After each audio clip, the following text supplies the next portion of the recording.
Hey people, welcome to Accidental Gods, to the podcast where we believe that another world is still possible and that if we all work together, there is time to create the future that we would be proud to leave to the generations that come after us.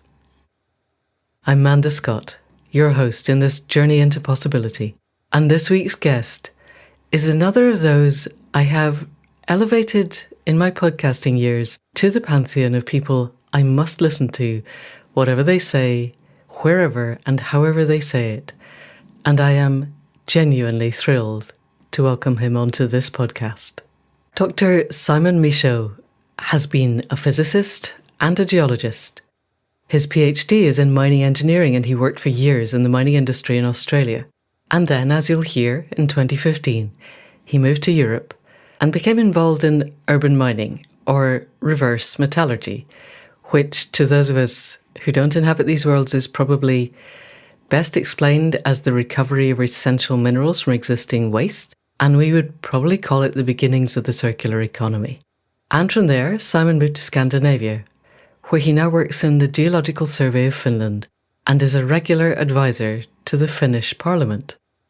From all of which, you will gather that Simon is deeply embedded in the actual physicality of the world we inhabit, and because he's also deeply committed to finding a future that works, he understands the world that we could inhabit and how we could actually make it happen. Of all the people I've encountered as I roam the digital web, looking for ways that we can shift our relationship with the living web, Simon is the one who has his finger on the actual logistics of what's going on. He can list the reasons why most of the targets for our transition away from fossil fuels are simply logistically impossible. It's not until you hear his crunchy of the numbers that you begin to realise how much arm waving is going on in the corridors of power, how much raw self-delusion is being practiced by the people that we still at some deep subconscious level trust to keep the show on the road. And I think we need to know this. It's hard, it's sobering, it's shocking on many levels. But if we aren't grounded in reality, then we're not going to be able to build a way forward. So hold on to your seats. This is not easy, but I really believe that we do need to know it. So people of the podcast, please welcome Dr. Simon Michaux, all the way from Finland. Just to open up for everybody, Simon, by the time you hear this, will almost certainly have published a paper on the resource-based economy, which I think is going to open up the areas of discussion that this podcast is all about in a way that people with power actually listen to. And so Simon's here to unpick this. Thank you, Simon. We have snow. It's almost Finnish out there just now. It's snow of the sort that stops the UK in its tracks because there's 2 inches of snow and it's never quite got below zero, but everything stopped. There we go. So it feels like Finland. It's not quite minus 30 and freezing pipes in and out, but it's close. There's a local joke here. You're finished. You've been finished. Yeah. We've been finished. Yeah, we get finished a lot easier than the Finns do. I don't think it's ever been minus 30 here. Anyway, we're heading towards the resource-based economy, and we're heading there via the concepts of energy blindness, materials blindness, and minerals blindness, and then Simon Michaux's hierarchy of needs and how we address them. So Simon, thank you and welcome. I'm enormously grateful, and it's good to see you. Nice to see you again. Thank you again. Yes, this is version 2, people, because I screwed up on version 1. But the start of version 1 is lovely. We started talking about materials blindness, and until I interrupted with a bunch of questions that were entirely unnecessary, you were telling us how you became aware of the materials and minerals and energy blindness of our entire culture that needs to change. So can you kick us off with more or less the same again? Okay, so when I came from the Australian mining industry, and I was working in research and development for a long time, 18 years. Then I joined the private sector in feasibility studies. So when I actually came to Europe, I was collecting information to show that the mining industry was entering into an era of business model that was very difficult. It's going to be very difficult for the people who stay in it. And I didn't think corporate leadership really understood And their solution to everything was just to fire everyone and just wait till the market comes back. And that's not going to work for much longer. They're going to have to actually change the way they do things. Anyway, so I came to Europe to learn industrial recycling, and I joined the University of Liège, and I used to attend these meetings in Brussels and Berlin and listen to the European Commission tell us about their plans. And I came across the H2020 research project and the circular economy. And what blew me away was a general, there was a series of blind spots. In Europe, we don't do any mining. And in fact, it's seen as dirty and unclean and unfashionable. However, everyone uses technology like computers and cars, and that all comes from mining. But what happens is we buy them off the market. They're all made in China, or they're all made of outside of Europe. And so there was just this general, how do you say, they were completely unaware that the raw materials weren't being sourced in Europe, and the people there didn't understand that, and they hadn't done anything like that for decades, so it wasn't part of their thinking. They saw everything as an economic action, and so they were completely untethered to the realities of harvesting raw materials and then turning them into stuff. Energy was never, even though they were talking about the new energy future, there was absolutely no awareness of our current dependency on fossil fuels, and they're still unaware. Like if you took away coal, for example, from planet Earth, all the manufacturing systems in around the world, including China, would simply stop. To make a solar panel, you've got like a silicon wafer, and you've got to heat that silicon up to 2,200 degrees Celsius. At the moment, they use coking coal to do that. Now, you can use other things like biofuels or hydrogen, but to scale it up to actually do what coking coal does for us, the planet cannot supply that much biomass. So the problem is not a new technology. Right. We can't have the raw materials to do it any other way. So take away coal, all our existing technology, including solar panels and wind turbines and electric vehicles and their batteries, will stop. And we haven't got a substitute for that. And because we don't like talking to the Chinese and they don't like talking to us, this is never discussed. Right. And so we are chasing ourselves in circles, increasingly smaller circles, without actually realizing that the monster in the room is not even looked at. So it really struck me as the leadership in the European Commission levels, but also everyone else I talked to, were oblivious to reality. They're untethered from it. There was no feasibility study for macro scale transition away from fossil fuels. It just didn't exist, and there were no numbers. What I mean by that, what I wanted to see after 14 years of talking about it, 14 years, and the most amazing amount of money that's been thrown around on this. You Muppets. Yes. Hang on, 14 years of them talking about it, or 14 years of them talking about it in your company? No, in Europe. Right. 2008 is when the circular economy was launched. Oh, really? It wasn't a thing before then? Not really. It was an idea that wasn't formalized. What they realized was that they were worried that European businesses were in trouble. Certain core businesses, and they needed raw materials that were being sourced from outside of Europe. Okay. China. Right, but it's not the raw materials they're worried about. It was actually the businesses themselves. So even at its inception, they were not actually interested in the raw materials. And now they've got what's called the critical raw materials map. And so they've got economic importance and economic scarcity. That map is used by everyone to determine this is what we should be looking at. There's some metals in there that are in the critical zone. The critical stuff colored red, and everything around it is blue. However, that's not looking to the future. That's actually calculating for the previous 4 years of data. Oh, Lord. So while the system is still running on fossil fuels, that's what's critical. Take fossil fuels away, and none of that exists anymore. Let's interrupt briefly. What's critical? What is it? What do they consider critical? Critical as in it's becoming hard to get, or critical as in the price is going to double? You said everything was an economic assessment. Is this just they're becoming too expensive? too expensive, but also scarcity in. So you've got one axis, which is economic importance, something that we really need. Right. I think we really need steel, for example. We really need copper, and then you've got economic importance. Then you've got economic scarcity or a scarcity profile, and there's like a formula they use for that, and it's a combination of scarcity is supposed to be reflected by price going up.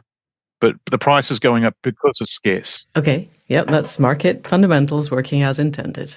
But scarce means as in there isn't very much left. I remember you saying previously that the planet is basically made of minerals. It's not that they're not there. The hull of the Andes has got copper in it. It's just that it's really hard to get. Also, I think we don't want to level the Andes. No. So scarcity for them, for the people doing these assessments, is that some intern somewhere has gone and looked at the prices. Has anybody at any point gone and looked at what it takes to dig it out of the ground, how deep the mines are, how big the mines are, what we're actually accessing? So that is the missing element. Right. Some people have looked at it. In Australia, they have indeed looked at it because that's their end of the business. Okay. And the mining productivity index decreased about 50% between 2001 and 2012. What that meant was twice the amount of work, physical work, had to be done to get the same unit of metal out of the ground. So was it twice as expensive as a result? The prices did go up, okay. But prices are highly sort of volatile, and there's a lot of speculation and above ground forces that do that.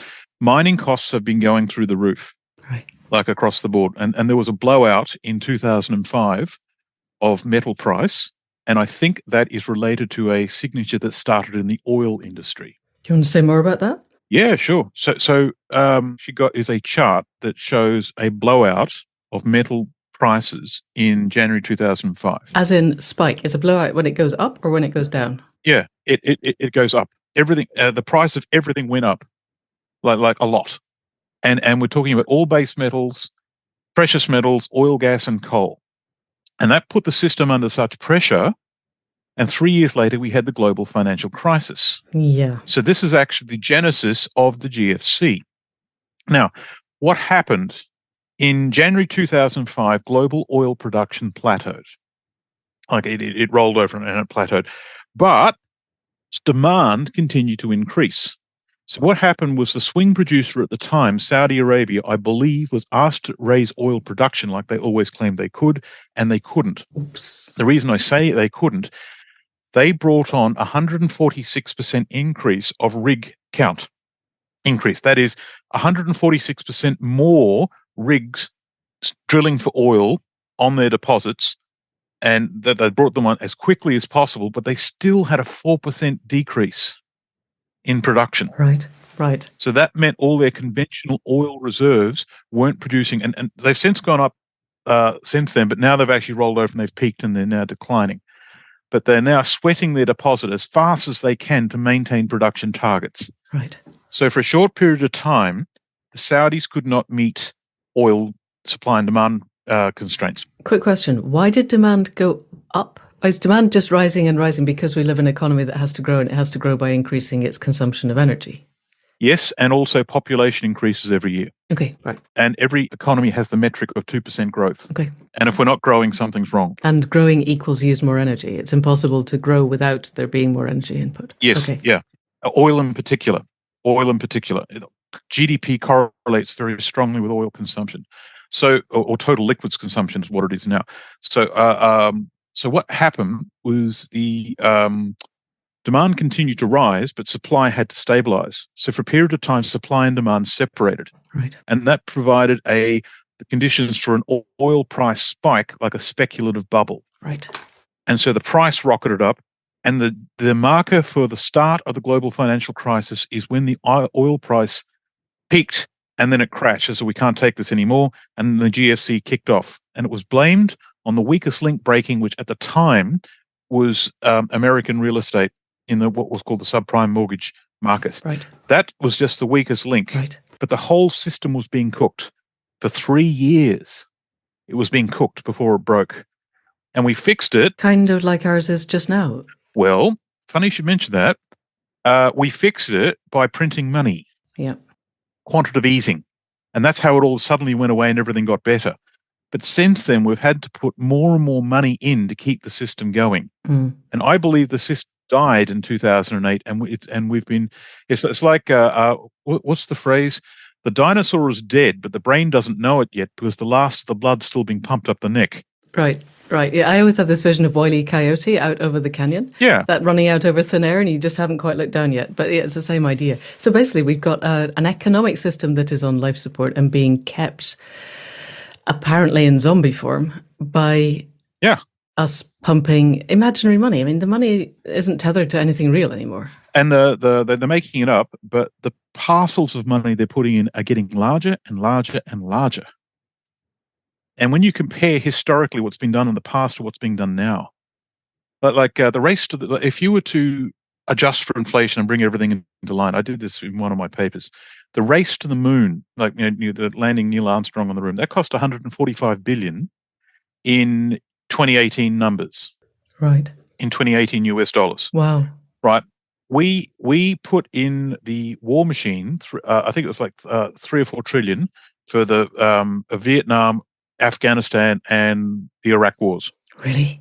Right. And QE 1, 2, and 3, that was like a couple of trillion on top of that. Yep. But the COVID package of 2020, that was 5.4 trillion on its own. Right. Right. So the numbers just don't mean anything anymore. Yeah. Well, they don't, do they?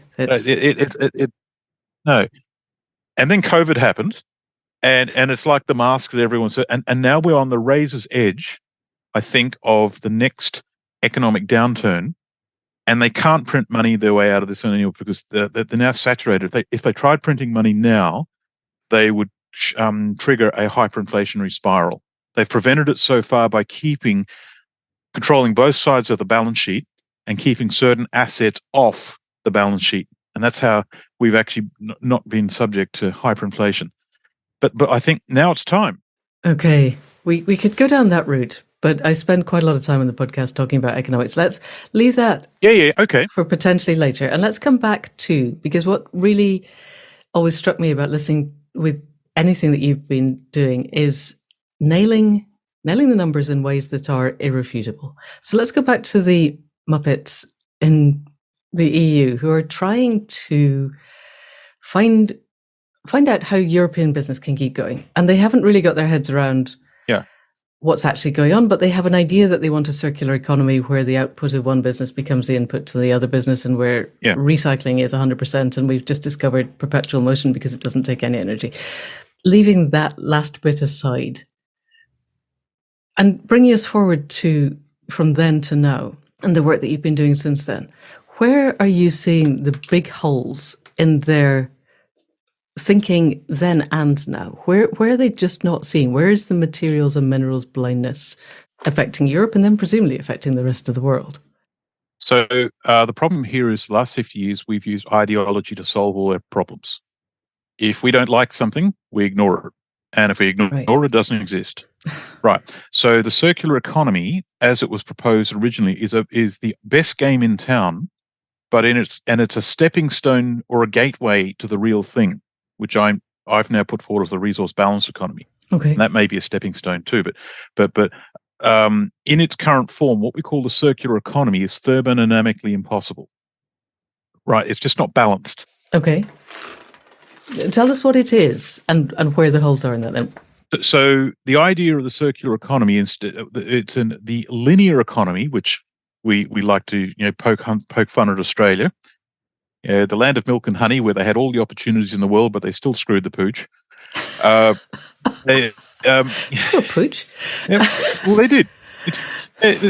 And that's exactly how everyone feels. Yes. Poor bullied pooch. my dog. It's what so nice. Yeah. Yes. We will get even. The next isn't right. So what we do in Australia is we dig stuff up out of the ground. We turn it into stuff we don't need to impress people we don't like, and then we throw it away. And then it goes into landfill. Yeah, well, I don't think Australia is alone in that. We said we don't do the digging out of the ground, but we still pay money to get stuff we don't need to impress people we don't like, who don't care. And then we throw it away. Yeah. Yes. So I actually I like making fun of Australia. And I'm Australian because I can do it. So you're allowed to do it, So, right. So the whole premise behind the linear economy, which is how we got this far, the last couple of centuries, we are consuming resources like locusts as fast as possible with absolutely no thought about what resources we have left, sensible land stewardship, any idea that there might come a point where there are limits. And we're not running out of resources. Our ability to access resources is what we're running out of. Okay. Right. That's the problem. Right. So the circular economy was the idea that instead of actually extracting materials out of the ground, could we recycle our waste? So instead of actually dumping our waste into landfill, take that waste, recycle it, get what we need from that. And so everything that comes out of the waste goes into manufacturing, manufacturing goes around, and you have this perfectly cycle. We're no longer mining and we're no longer dumping waste. Okay, it's a lovely idea. However, the stuff that we manufacture and then consume, we are not collecting to recycle. There are real problems with that. The stuff's not designed to recycle, which means we can't even get what we need out of it. And the energy you've got to put in to actually separate everything out to the separate elements. Like some things just aren't possible. Like you have a cup of tea on your desk in front of you. Imagine, if you will, if you wanted to separate that cup of tea into its constituent components, right? Like I've got my coffee here and it's got milk in it. So get the coffee, separate it into water, milk, and coffee, and the coffee grains and all that, and to the point where you can reconstitute it. Yeah, and drink it again. Yeah, it's chemically transformed. You actually can't do it. Right. So that's the challenge of the lot of the recycling actually faces. So the waste stream volumes that go around that loop, what goes into manufacture is many times larger than what comes out of recycling at the other end. Yep. Now, the existing circular economy does not have an energy term of what it takes to do anything. It takes energy to move stuff around. It takes energy to do all industrial actions. They just don't think of that. Money is not in there either, like finance, and that's our decision making of whether we should do something or not. Yep. And it didn't, but now they're starting to think about information systems, where they're actually tracking where information can tell us what to do. Because in the recycling world, the big challenge, how do we get the right residue into the right process plant fast enough to make an engineering decision? And that's the challenge. And it's really hard. So the circular economy in its current form won't work, right? But we're looking in the right direction. So now we need to jump to the next possible thing that actually does look at the holes in the circular economy, and that's the paper I have just written and proposed, right? And that is a proposal that needs to be pulled apart and then put back together to actually make it. I see it as an evolutionary thing, as in someone will now come back with an evolution of. So my evolution of it, or one question that I have, is in the conversation we're having at the moment, we're assuming that the businesses continue, we're assuming that the economic system continues, and that everything is predicated on making money. However, there's a quote in your paper: civilization is always and everywhere a thermodynamic phenomenon, which really struck me.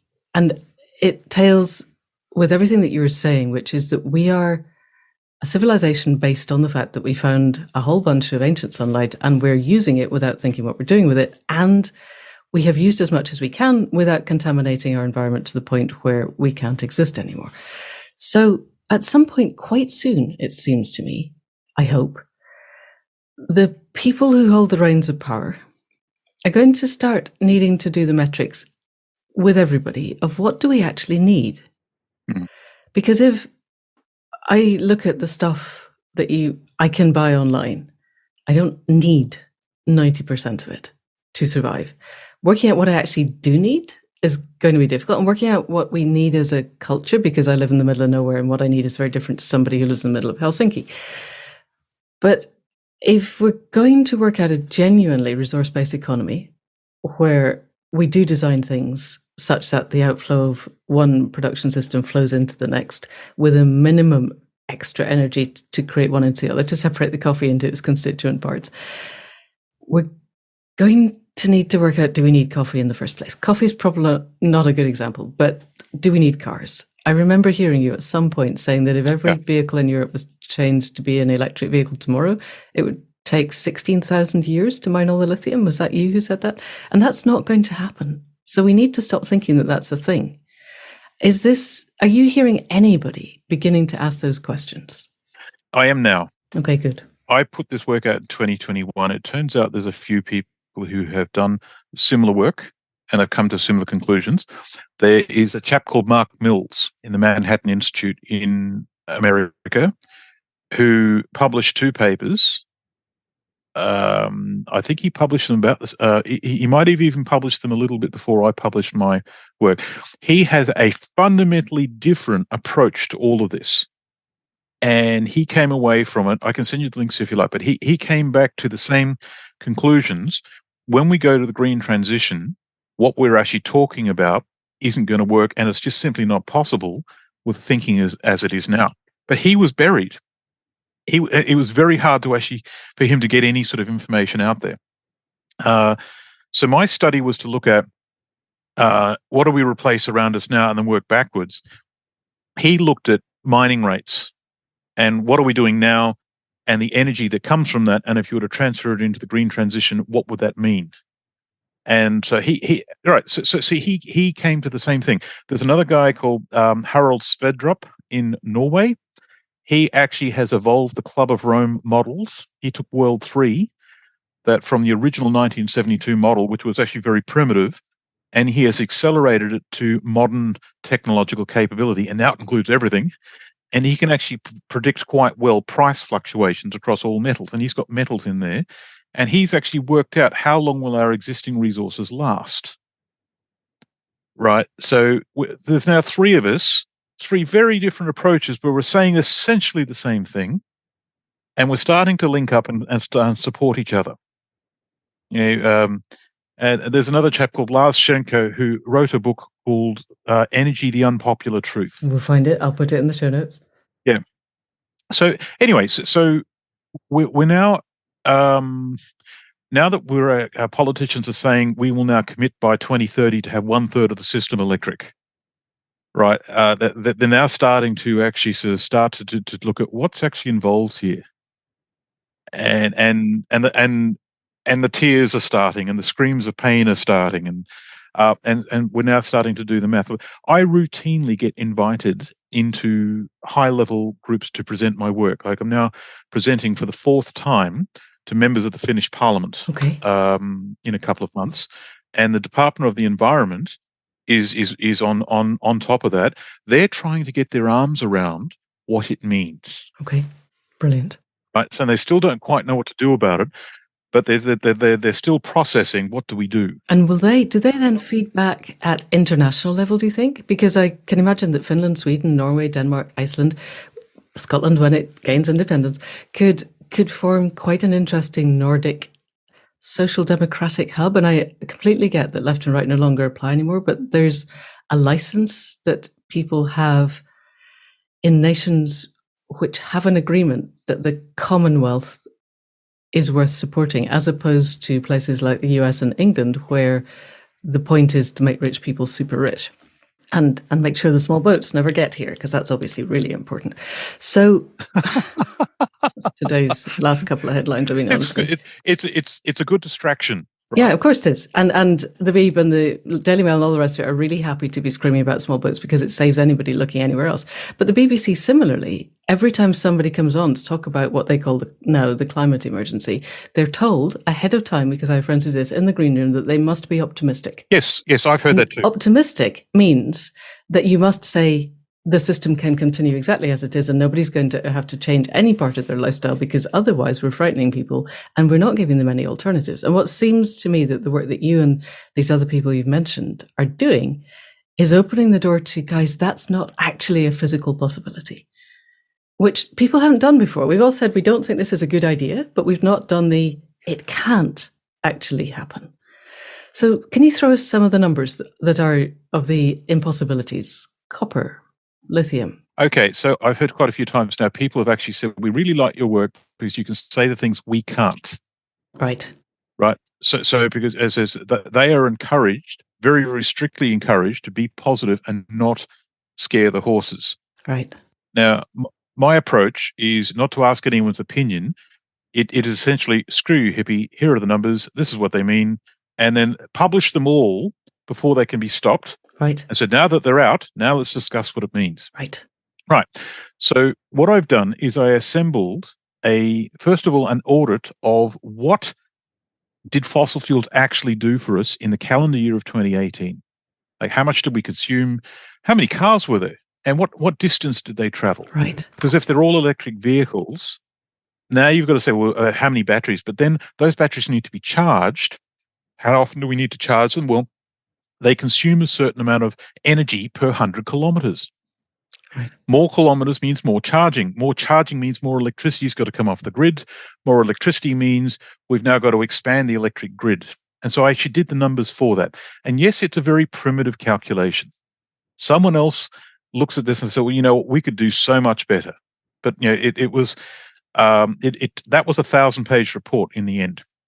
It started out as a single picture in a PowerPoint presentation. And then when I tried to write down what I meant by it that's 400,000 words. Yeah, that's about right. I think it was like 480. Wow. And they said you can't say this without explaining this. So you can't say it without explaining that. Can you give us the edited highlights? Because we can't have the 1,000 pages. But yes, okay. So the edited highlights. I'm actually making a poster for the World Mining Congress in Australia. Okay, so the edited highlights. Baseline calculation. The global fleet of vehicles I estimated at 1.41 billion, which is very conservative. The real number's higher in 2018. They travelled 15.9 trillion kilometres in the calendar year. Wow. So I made some assumptions with regard to what is hydrogen fuel cell and what's an electric vehicle. All short-range stuff should be electric vehicle and all long-range should be hydrogen fuel cell. Why? Because, very good question, the battery storage mass in an EV, like the weight of the battery, was 3.2 times the hydrogen fuel cell tank of the equivalent vehicle. So what that meant was for the same energy storage, the hydrogen fuel cell can last 3.2 times longer. Yep. Or go 3.2 times further. For the same mass of stuff. Right. For the same mass on the truck or the same mass on the bus. Okay. However, hydrogen is an energy carrier. You've got to make it. Yep. And if you're not going to use fossil fuels to make it, you're going to use electrolysis to split water. Right. So, but you need 2.5 times the electricity to make that hydrogen compared to charging the equivalent battery.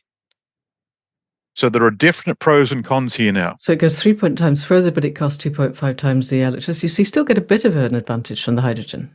You do, but remember, 2.5 times the electricity telescopes into how many more power stations you've now got to build. Okay, and it also assumes 100% efficiency of the hydrogen or the EV. No. Every vehicle class was based on a commercially available EV or hydrogen fuel cell, and in the specs, in the engineering specs, they say we require X amount of power to go 100 kilometers. Oh, okay, that's handy. Or for the hydrogen fuel cell, they say we will consume X amount of hydrogen to travel 100 kilometers. And so, and then I telescoped it forward off that. So 2 more questions just before we go on, because I haven't looked at hydrogen fuel cells. So I know that, for instance, in Shetland, they're splitting a lot of water and they have a lot of hydrogen cars in Shetland because they have a lot of wind. Mm-hmm. And how easy is it then? Because one of the features of fossil fuels is that they're relatively straightforward to transport, particularly oil. You build a great big pipeline and you send it from country to country. Mm. Yep. It's always struck me that a hydrogen car was kind of like the Hindenburg on wheels. It's basically a bomb waiting for someone to spark it. But leaving that aside, can we transport hydrogen, or does it take more energy to transport it? Do you have to put it in a truck that's using up more hydrogen than it takes to transport it? You've got to storage of hydrogen, transport of hydrogen, the logistics and engineering of that is actually quite much more complicated than transporting petroleum products. Petroleum products you don't need; it just sits in a tank. Mm. With hydrogen, you've got to compress it, and it wants to escape through, especially as things age.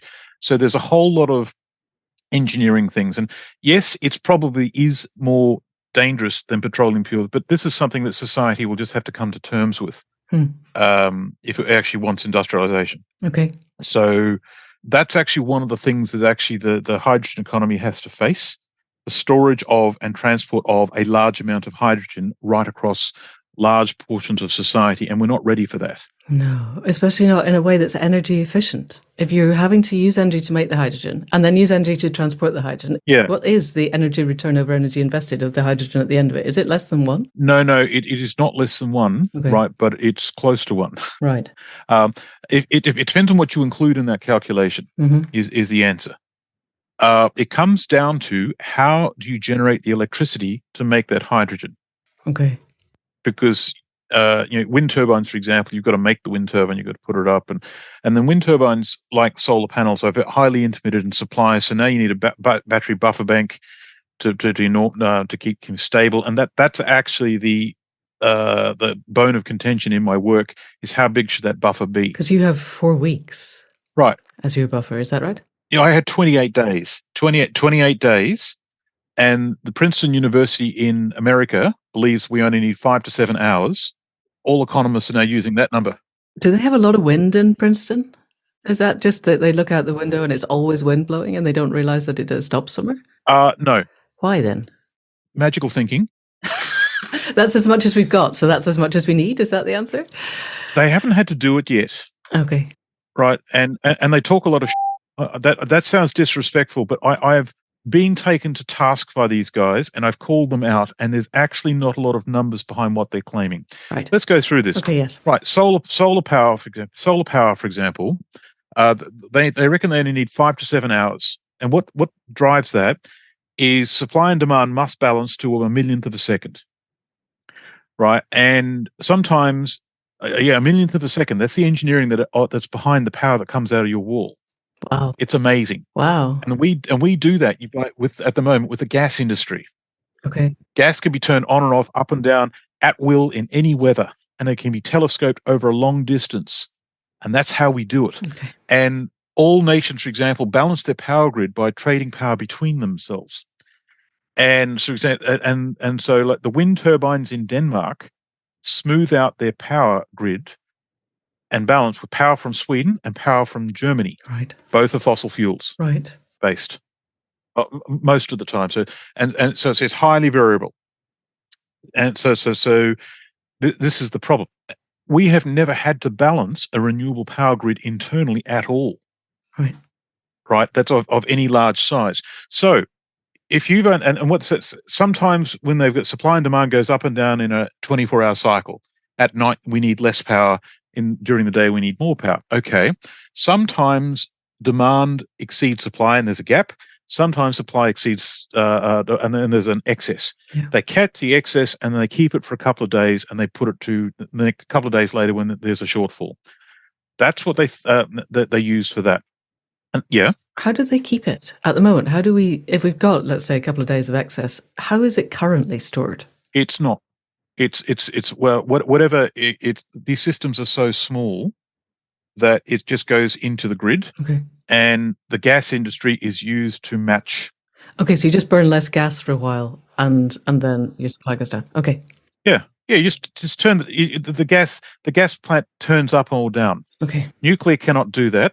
Coal has difficulty doing that. Okay. Hydro, you can do that a bit. Yeah. Okay. Right. So watch this though. You may notice this in Scotland, right? The sun in winter is not as strong as the sun in summer. Oh, yeah. Have you noticed that? We get snow. Right. Well, so which then covers the solar panel. But the solar radiance is much, much stronger. Right. And if you've now got the World Economic, IEA has projected wind and solar to take 70% of the energy mix. Winter and summer. For 2050. It is everything.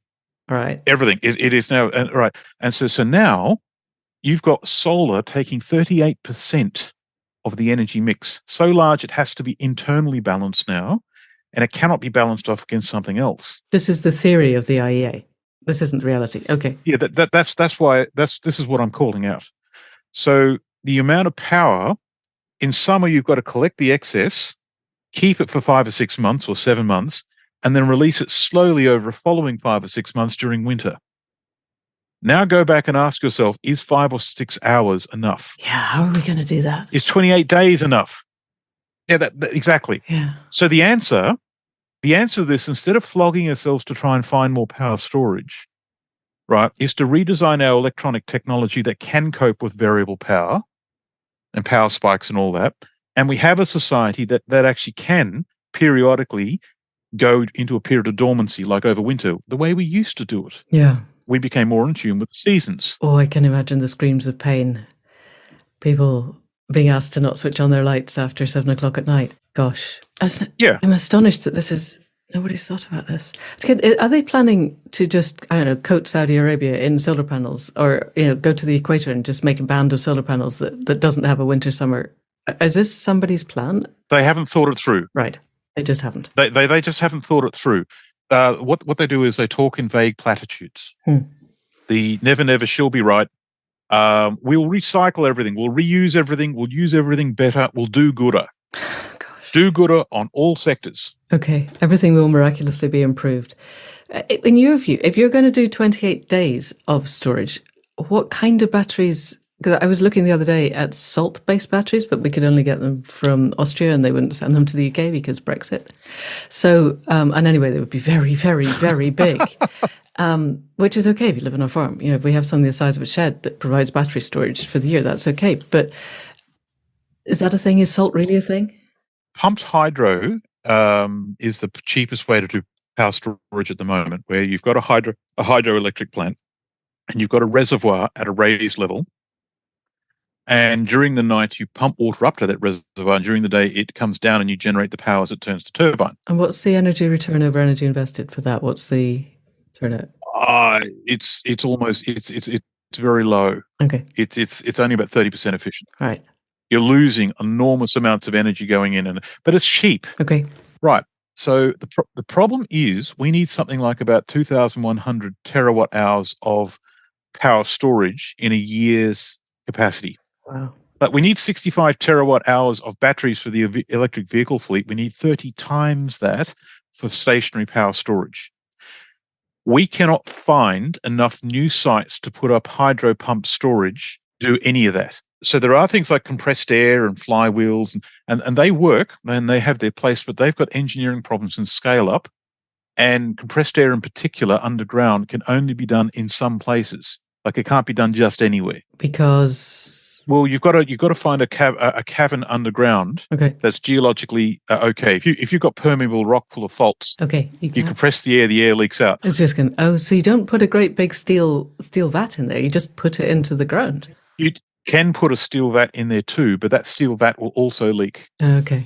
As well, it helps if you're in impermeable rock. Right. And also, you've got how big a void can be supported underground to do all that, and so you can do it, right? And it does work, but good luck scaling it up to literally millions of sites across the planet. What about splitting hydrogen? Splitting water to hydrogen, is that a way of creating storage, or is that just, again, you just lose too much? So that's another proposal. So say we've got power, we're going to use it to split hydrogen. For every 55 kilowatts we put in, you've got 15 kilowatts coming out. That's just probably less than the hydro. Okay. It's 27% efficient. Right. Right. And so what that means is you need a 3-to-1 build out or a 4-to-1 build out to get that. You've got an economies of scale problem there. Okay. Right. So what it basically means is and governments of the world, like there's a roadmap of a government in Singapore that they believed, they looked at all sorts of different technologies, and they came to the conclusion that battery storage was the most sensible way to go forward, because you can make them in any weather, you can put them in any configuration, any footprint. They can be installed very quickly. They can be moved. Okay. They're not dependent on weather of any kind. Blah blah blah blah. What they are completely oblivious to is the volume of storage they need. Okay.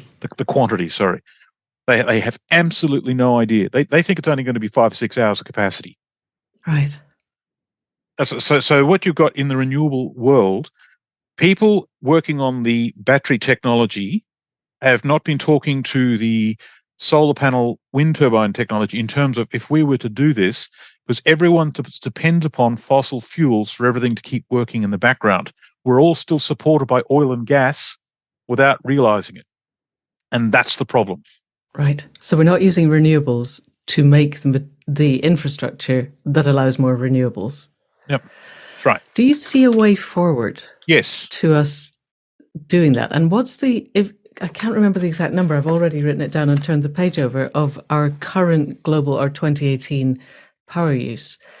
But it seems to me that power use is going to have to be a lot less. Or we're going to use fossil fuels more than we can afford that will kick us over the edge into irreversible tipping points, if you think those are a thing, before we've got anywhere close to producing the renewables that will provide the power to keep ourselves ticking over as we are. So the fossil fuel systems are still omnipresent.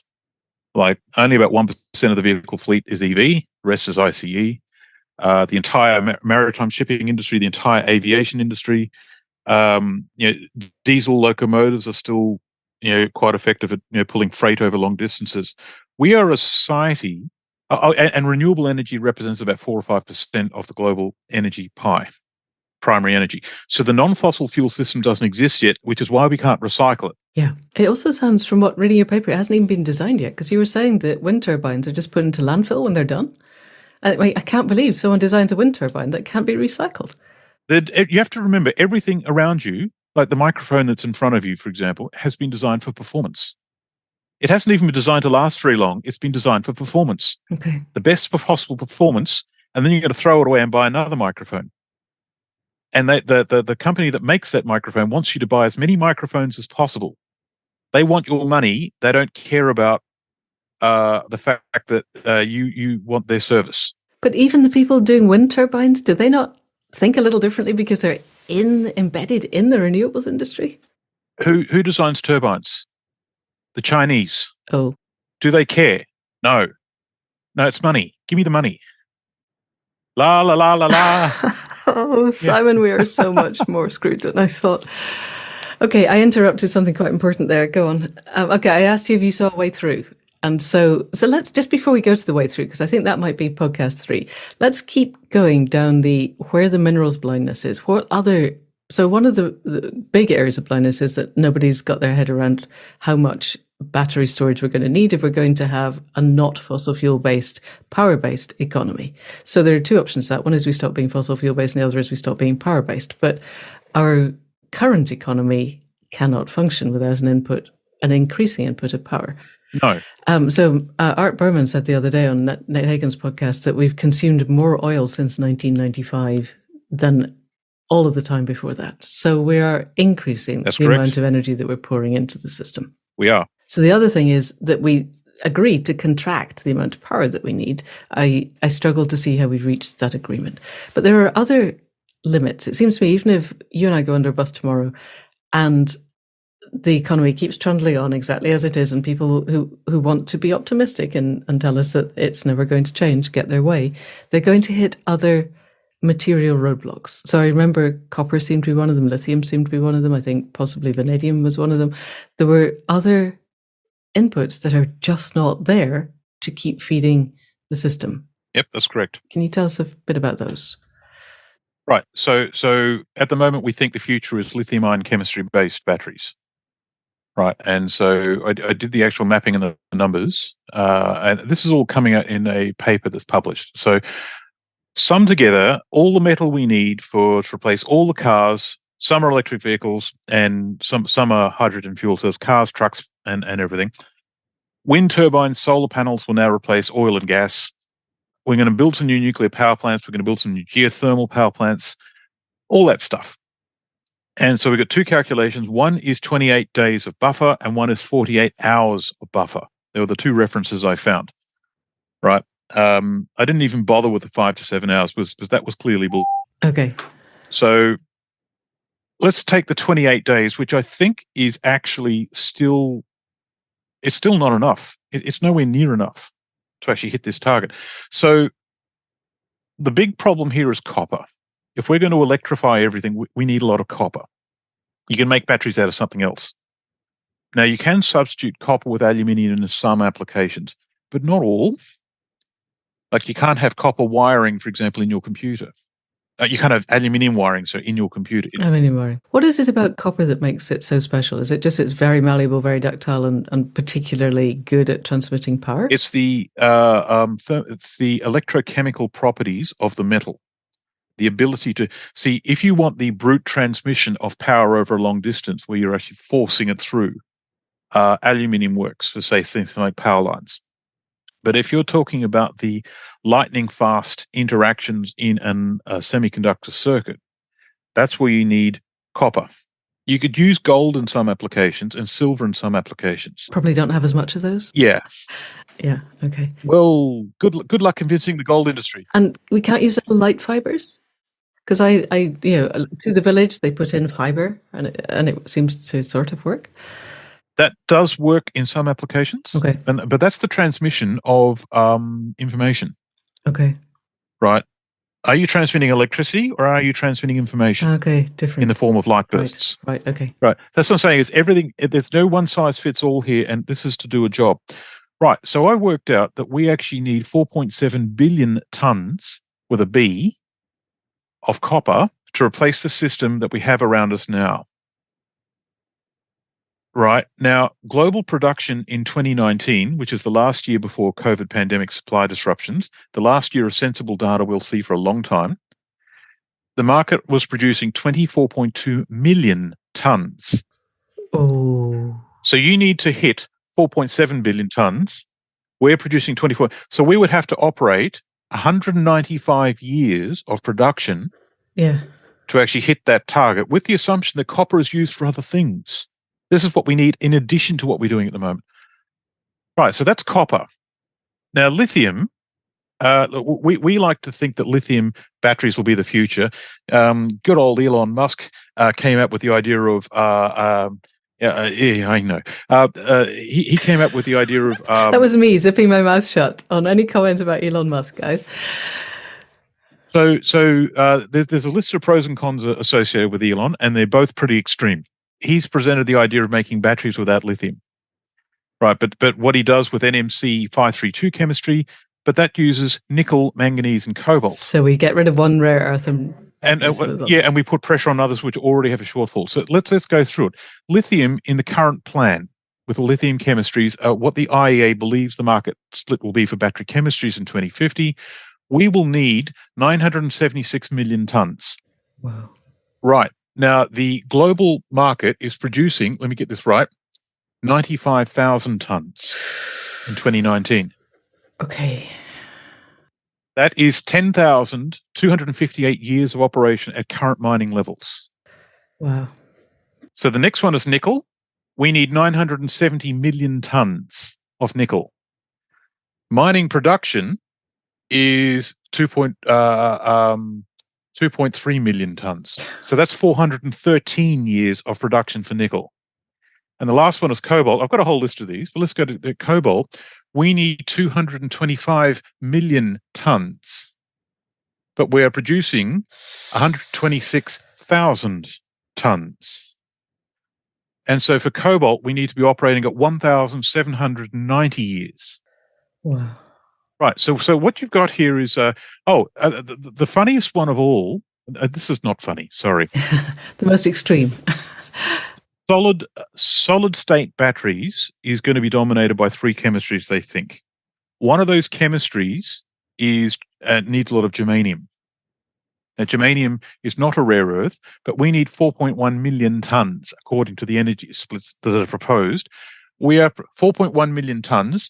Current global production is 143 tons. So how many years is that? 29,113 years. Simon, why has nobody done this arithmetic before? Because ideologically, it has never occurred to us. I'm a little crazy, which is why it's occurred to me and not anyone else. But it's also, you're making the assumption that the current level of production continues, and presumably stuff gets harder to find. And as far as I know, most of these things are mined in countries that are currently war zones. Yes, that's right. And it gets worse. Take away fossil fuels and a lot of this stuff checks out. Because we can't get to it without the extra energy of the fossil fuels. We don't mine with wind turbines and solar panels. We mine with fossil fuels. Okay, yeah. We don't manufacture with wind turbines and solar panels. We manufacture with fossil fuels. Right, so we're actually getting to a point here. And the point is actually once made cannot be unmade, and tells us what has to happen next. Right. So the obvious thing now is, well, let's just open more mines. It's easy, right? All right. And so now let's go to what's called stated reserves. Now, a resource is a patch of ground that's mineralized more strongly than background mineralization. Okay. Right. For example, in seawater, there's lithium, but it's such low trace elements that how much effort do you have to go through to get a single kilogram of lithium out of the seawater? Right. That's the problem. Right. A reserve is actually based on some engineering assessment that we can actually access it. It's economic, but it's also technology. Right. We can only drill so deep. We can't go below 3 kilometers in depth, for example. Because it's too hot? Or it's just too far? It's too deep. Right. It's too far, and heat's a problem down there. Yeah. But if we've got a lot of metal on Mars, does that mean we can actually access it? No, okay, that's true. This is back to asteroid mining. Just because it's floating around in an asteroid doesn't mean we can get to it. There's a very funny solution for that that I heard in the BHP think tank. Anyway, so we need 4.7 billion tons of copper, right? Stated reserves, that is actually economic at current levels, are 880 million. So the reserves we have in the ground that we know we can access is 18.6% of what we need to replace what we have around us now. Right. So let's take this forward. For every 1,000 deposits we discover, only 1 or 2 become mines. Okay. And it takes about 15 to 20 years to take a deposit and turn it into a producing mine. Right. And for every 10 producing mines, 2 or 3 will go out of business because of market conditions. So the idea that the mining industry can expand quickly or even at all doesn't actually sit on what's facing it. In fact, the whole commodities industry has not been understood by the economists who claim to manage it. And that's before we look at the environmental impacts of the mining, which presumably are pretty horrific. And if we're wanting to actually heal the biosphere, we need to not be damaging it with whatever the runoffs are of every mining output. Is that a thing? So the people who actually run the hedge funds, who actually control this system, I call them the Muppets of Cutthroat Island, right? They don't care about what you just said. They claim to, but actually they don't. Because all they want to do is make money. That's right. What are they going to do when the money ceases to have any value? Because it's going to do that quite soon, if what you're saying is right. I believe they've been game theorying the coming crash, and they have a plan where they've already got all the money. So it's not about money. It's maintenance of power. They're at the top of the food chain, and on the other side of this crash, they want to stay on top of the food chain. Yeah. Question, how does a small number of people keep a large number of people in place to accept crushing food shortages and austerity measures when it becomes apparent that the Muppets in question knew this was a problem and knew this was a problem decades ago and did nothing to help us? So this is the purpose of the surveillance state. This is the purpose behind the World Economic Forum Great Reset. Okay. Behind all the nice words, what are they actually looking at? This is the purpose behind how we've been convinced to fight each other. And we've been encouraged to fight each other. While we're doing that, we're not looking at the Muppets. Yeah, we're all staring at how many small boats are approaching. Apparently there are 100 million people set to come in small boats to Britain, which is more than the entire population of Britain, and would take several hundred years at the current rate. But anyway, never mind. I have a question on that, because I thought about this quite a long time ago, and it struck me that if I were one of the people in power, Cory Doctorow has a brilliant line on this. Have you ever read his book, Walk Away? No, but I've heard of it. You definitely, I think you would like it. I'll ask you a question about that in a minute, remind me. But he said, what he calls Zotter Rich says, it's all about the power. The money is just a way of keeping score. That's right. But it always struck me in that book and elsewhere is if I had that much power, I wouldn't bother trying to control people. I would just get rid of them, because they're, at that level, that the population of humanity is destroying the planet. And if you want a planet to be survivable, you only need a very small number to grow the food to keep you happy. The rest are surplus to requirements, and they haven't yet. So either they're extremely incompetent or they're not very bright, or both. And there's probably a third option I haven't thought of. So you have to remember that these people, if it helps to understand what they're doing, if you think like a psychopath, because a lot of them are psychopaths. right? And a lot of things make sense. Yeah. Now, in 1972, the Club of Rome released the Limits of Growth study, and they were panned and they were bagged and there were all sorts of things. But the Council on Foreign Relations at the time had a couple of meetings where they actually discussed the outcomes. Now, in this, everyone looks at the base case scenario, and that's the famous one. They actually had 13 scenarios, where the first one's the base case scenario. They looked at, for example, all sorts of things, like what would happen if we had effective birth control, or what would happen if we tripled food production, or what happens if, say, resources were doubled. What happens if technology became twice as effective? Really big things. And they found a population crash happened in every single scenario. That is, so the base case scenario, how you've got like resources decline, and then you get food production peaks and declines. And soon after that, you've got industrial pollution peaks and declines, and then you've got the population peaks and declines. That peak and decline of population across all 13 scenarios could be delayed, but it could never actually be prevented. So the question then is, can we do it in ways that are generative and decent? I remember Kate saying, Donut Economics, that she didn't lie awake worrying about the population because we knew how to control that, because we just needed to educate the women. And so I'm wondering, is there a way where we reduce our population by women like me simply choosing not to have kids? A cultural way? Education of women does correlate with population growing less. And in fact, back to good old Elon, he's actually often come out and said that we've actually got a problem with population decline, as in we're not replacing a fertility replacement rate is actually declining, like the population of Japan is shrinking. Like this is a bad thing? It is if you think in terms of maintaining economic activity and technology systems. Right. But they also think in terms of, well, this country like Japan is going down. The West is going down. But what they don't mention is India's going up, Africa's going up. China's got a 3-child policy now. Yes. And so, they do dumbass things at policy level. And, a lot of the Mao stories, stories about what Mao proposed and did, and there's the consequences of. The problem is, you've got a series. Everything that Musk has said is actually correct. There's data to prove it. There's a parallel set of issues, though. We are harvesting more resources out of the environment that can be sustainably replaced by the environment. Yeah. Right. So how we're doing it. And so we're over our skis in terms of what's long-term sustainable for the planet. Yep. Now, back to the Council on Foreign Relations, they actually came to the conclusion, right? And they remember, how does a rich person think? Do they think in terms of like, we're here for the betterment of humanity and we want to make a better world, or is it something else? Okay, it might be there's something else. The empirical evidence suggests something else. Yeah. Right. So they used to think in terms of every single one of those scenarios, resources were depleted. And they made the sense that those useless eaters are consuming our resources. Right. So they actually came to the conclusion that resources were being depleted. Human population crash could not be avoided. On the other hand, the idea of growth was actually the source of their power. Right, so they could not shut down the growth engine without losing power. So how do they maintain power, but then stop this problem of their resources being consumed?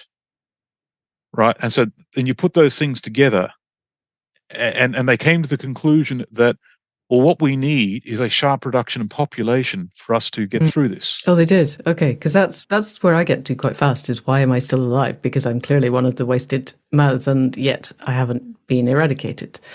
No, well, hang on. There's a thing called the depopulation agenda. Population control. The book is called Population Control by Jim Marrs. He lays out their plans to do this. What Mars does not pick up on is that there is indeed a problem with population. So you've got a problem here on multiple fronts where they've taken the truth, wrapped it in a lie, or taken a lie and wrapped it in a truth. That happens quite often. To actually engineer an outcome that benefits them but not everyone else. There were alternatives. they could have done something else. Well, of course. Right. And yes. so this is the source of the problem. And for example, a lot of the food shortages that I believe we'll face later this year, that we're seeing, a lot of them didn't have to happen. Yes. There's a book that I plan to read soon called The Agricultural Dilemma, How Not to Feed the World by Glenn Davis Stone, which I believe the person who pointed to me at it told me that it highlights the ways in which the food circulation problems and even the problems of growing food are entirely false, basically. They're products of the market rather than being products of the actual logistics of growing food. And we have an industrial growth system, an industrial farming system, which is not what we need. But we also have a dominant narrative that tells us that without pouring chemicals on the land, we won't be able to feed a growing world. We're coming to the end of our time for this podcast. What we've got to is there are absolute material constraints, logistical constraints of the amount of stuff that we can get and the amount of power it will take to get it that limits how much we can mine and manufacture and make in the coming decades. We're going to hit some of those road bumps quite soon. If I've understood from you, I think we're going to hit some of them very soon. And yet, I've heard you say that the environmental movement needs to make friends with the mining movement, or the whole green agenda is not going to happen. In the last couple of minutes, can we go over that, or is that a topic for the next podcast? Yes, we can. No, we can do that. Go. We can do that. What we are faced with is a situation where we have more problems than we thought. Now, the solution set that we have at the moment, some of them are known. Some of them are known in our past, but we've rejected them. Right? We've got to look at everything again. What we're faced with is a version of Plato's cave. Right. Remember the allegory of Plato's cage, right? So we've been, we believe we see reality in a certain way, but actually it doesn't have to be that way. We're just seeing the shadows on the wall. Yes. Right. So we've actually got to leave the cave. Okay. That's what we were. So to phase out fossil fuels, whether we like it or not, are going. And have to go quite fast. Peak oil could well be 2018, November. Now the gas industry, Art Berman has done some excellent work to show how the gas industry is supplanting the oil industry. So what we call peak oil needs to evolve. But crude oil production is declining, and I don't think it's coming back. But also, even if it's not, if we keep chucking carbon into the atmosphere, we're going to hit tipping points from which we can't step back. Is that right? I mean, that's what I've understood. So I think the situation's more complex than that. And the carbon in the atmosphere is a minor issue compared to species die-off, oceans acidification, land degradation. Okay. What I learned on the organic farm, back in the, and Bev, if you're listening to this, thank you. I learned a lot from you. So Beverly Buckley, she's written a couple of books. So there was a group of trees that had a fungus on them. One side of the orchard, we put some herbicide on it to try and sort of, wipe the fungus out. We ran out of fungicide, and on the other side, we actually put some fertilizer to balance the soil. We come back 6 months later. The ones that we put the herbicide on, the fungus was still there, but it was less. The trees weren't very healthy. They were still alive, but hanging on only just. The other side that we just balanced the soil in, the fungicide was gone and the trees were thriving. The fungus was gone because there was no fungicide. The fungus was gone without fungicide. No more chemicals, actually just help the trees to develop their own immunity. Yes. Yeah. So you can either put a lot of energy in to try and stop the problem from happening, or you can put your energy into helping the system progress to the next stage and thrive. And then the problem, whatever it is, gets wiped out. Yes, this is the principle of regenerative agriculture. We talk about it on the podcast a lot. So yes. But now you've got a scaling problem. How do you convince 8 billion people to do that? And how do you put them in a position where they can do that?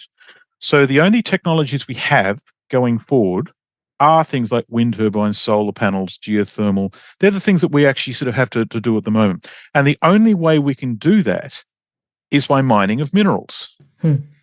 So the green transition will happen, but it'll be much smaller than we think. Right. And it's a stepping stone to something else, but it absolutely is necessary.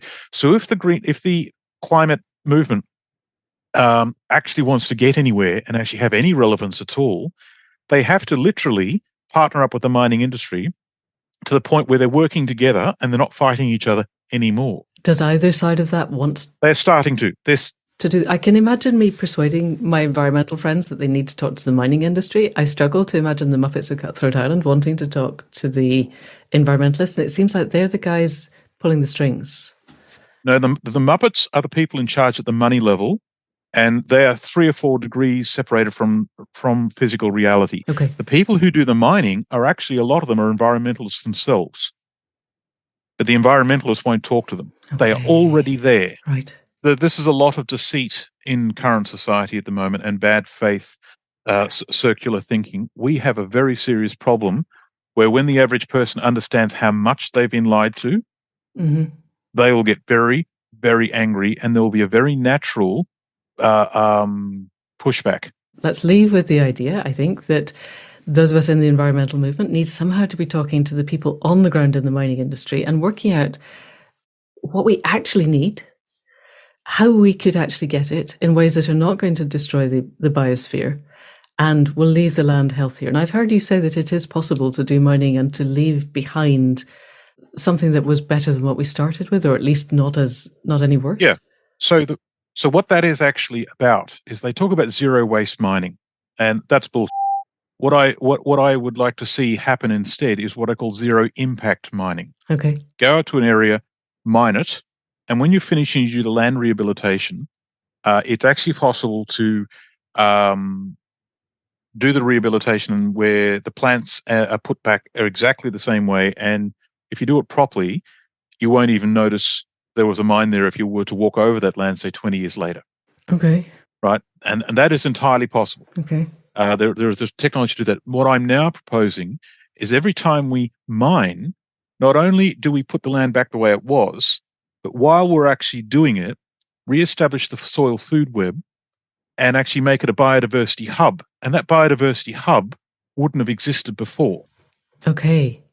That, I think we're going to carry that into the next podcast, because I think that's really exciting and I think there's quite a lot of depth to that. But we're so far over time on this one. Let's call it a day, that one. Thank you. And we'll be back very soon with another one. Thank you, Simon. Okay. And that's it for now. With enormous thanks to Simon. I didn't read every single report that Simon has written because they're about 800 pages long, really. And you'll find them on his website if you want to read them. And they are amazing. But his YouTubes are there too. And I did watch quite a lot of those and read the stuff I could get my head around. And in the end, we spent 4 hours talking. So that was the first hour. And we concluded, and then we went off and had a cup of tea and wandered around and fed the animals and shut the chickens up and all those good things. And then we came back. And the second one was, I think, another 3 hours. It was certainly a lot longer than one. So we will split the second part of this conversation. We'll put it out in a couple of weeks' time to give you time to digest this one, and also so I don't mangle my schedule completely. And I hope and believe that it will be the first in what could be quite a long series, because Simon is pretty much the only person that I have found who can get to grips with the bricks and mortar in ways that look at where we're getting the bricks and the mortar from, and then how much we're going to need, and how we might physically fit the world together in such a way that we can build the communities of place and passion and purpose that are going to see us through. So, we will be back next week with another conversation. Next week it won't be Simon, it will be somebody else, but Simon will be in a couple of weeks' time. And in the meantime, extraordinary thanks to Caro for making the sound work and for sorting out the breakpoints in our conversation. Thanks to Faith for the website and the conversations that keep me and us moving forward. To Anne Thomas for the transcripts. And, as always, to you for listening. We wouldn't be here without you, and we are weekly grateful that you're there. And because I still believe that word of mouth is by far the best way we are going to change the world, if you know of anybody else who would like to get to grips with some of the logistics of what's going on, then please do send them this link. And that's it for now. See you next week. Thank you and goodbye.